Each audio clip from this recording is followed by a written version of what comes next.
Ile ndoa ambayo iliweza kufungwa kwa sherehe kubwa, leo hii bwana imeweza kuvunjika, na sababu kubwa ni umbali ya hawa watu wawili, na ndoa si nyingineo ni ndoa ya bwana mkubwa Azizi Ki pamoja na bibie Hamisa Mobeto. Sasa kitu kikubwa ambacho nataka nikupenyezee katika wanandoa hawa wawili, tuliona baada ya Azizi Ki kuweza kupata dili nono la kuweza kwenda kucheza nchi tofauti na Tanzania, tuliweza kuona bibie huyu aliweza kumfuata mume wake sehemu alipo, na tuliona kila sehemu ambako alipo Azizi Ki basi Hamisa Mobeto hawezi kukosa. Sasa baada ya bibie Hamisa Mobeto kuweza kurudi nchini Tanzania, kuna mambo mengi ambayo aliweza kufunguka kuhusiana na familia ya bwana mkubwa Azizi Ki. Na kukumbusha tu, baada ya Azizi Ki kuweza kufunga ndoa na bibie huyu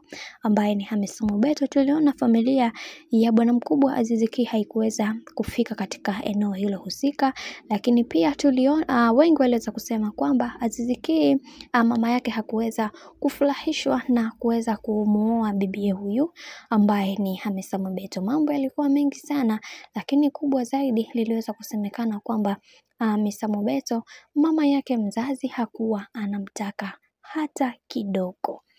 Sasa kitu kikubwa ambacho nataka kukuletea na kuweza kukuelezea na kukuweka sawa zaidi, hapo awali ilisemekana bibie huyu Hamisa Mobeto yuko na ujauzito, na wengi tuliweza kuona alishare baadhi ya picha akiwa kuwa yeye ni mjamzito na baadhi ya document kuwa ni mjamzito.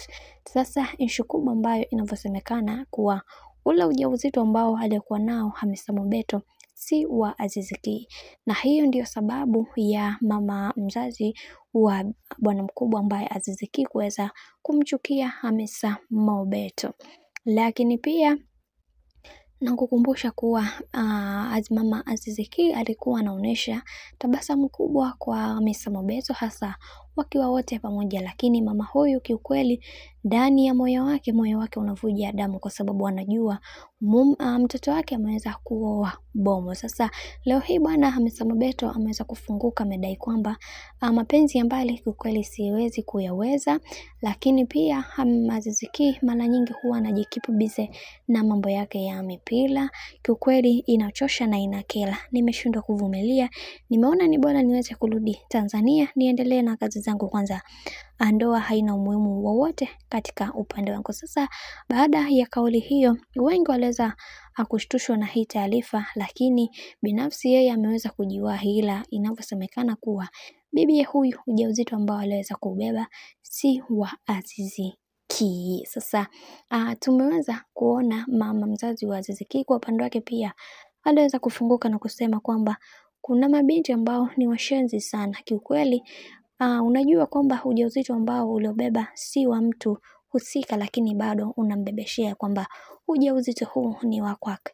Moja kwa moja akanoti na kusema kwamba huenda hata anachokizungumza Diamond Platnumz kikawa cha kweli, kwa sababu wanaona mbali kabisa, kwa sababu kitu ambacho kilichomkuta Diamond Platnumz huenda kikaja kikamkuta mtoto wangu ambaye ni Azizi Ki. Kwa kweli sitaki hichi kitu kiweze kujitokeza hata kidogo. Bana, nikusitu kama ndo mara kwa kwanza kufuatilia tena tu hii pendo, basi usisahau kusubscribe, kulike, kushare pamoja na kucomment. Kwa upande huu mimi sina la ziada, wacha nikutakie siku njema na kazi njema. Bye bye.